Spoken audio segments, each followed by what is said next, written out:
Assalamualaikum warahmatullahi wabarakatuh dan selamat sejahtera.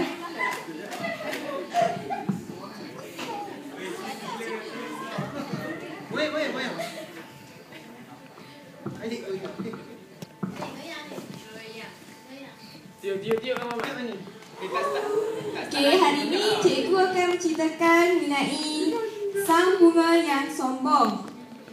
Harap semua boleh bagi perhatian ya. Okey, sebelum mula cerita ni, saya akan memperkenalkan ahli kumpulan. Yang pertama adalah Nurul Fazlina.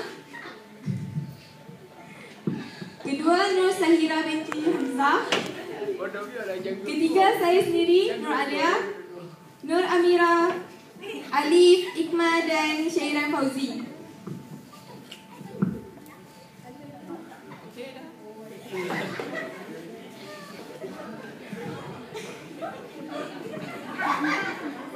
Ini ialah sang bunga. Sang bunga dijaga oleh Wawa.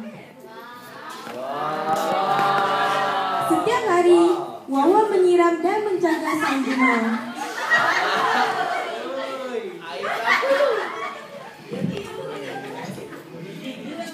Pada suatu hari, cuaca mula mendung.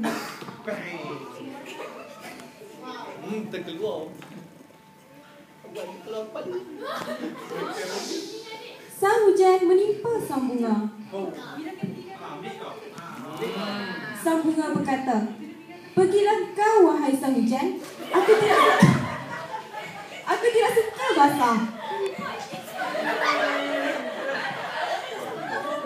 Selepas sang hujan pergi, sang matahari pula muncul. Matahari betul. Sang bunga berkata, "Pergilah kau wahai sang matahari. Aku panas." Itu macam sejuk. Cacing kepanasan. Tiba-tiba, sang peluncas menghampiri sang bunga.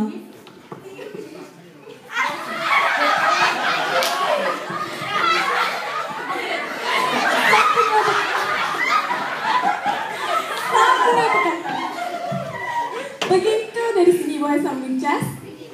Akan tetapi, sang peluncas tidak menyentuhkan kata-kata sang bunga. Sang peluncas terus memakai sang bunga.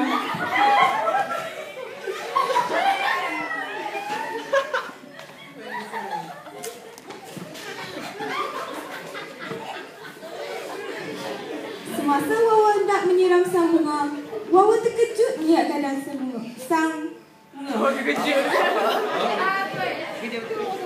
Wawa berkata, "Bodohlah bunga ni."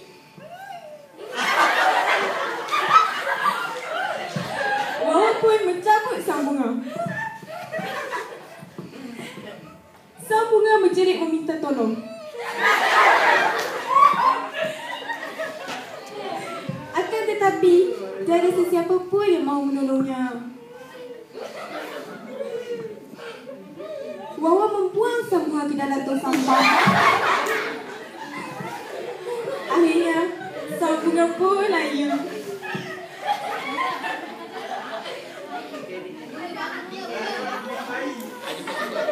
Okey, anak-anak sekalian, cerita kita telah tamat.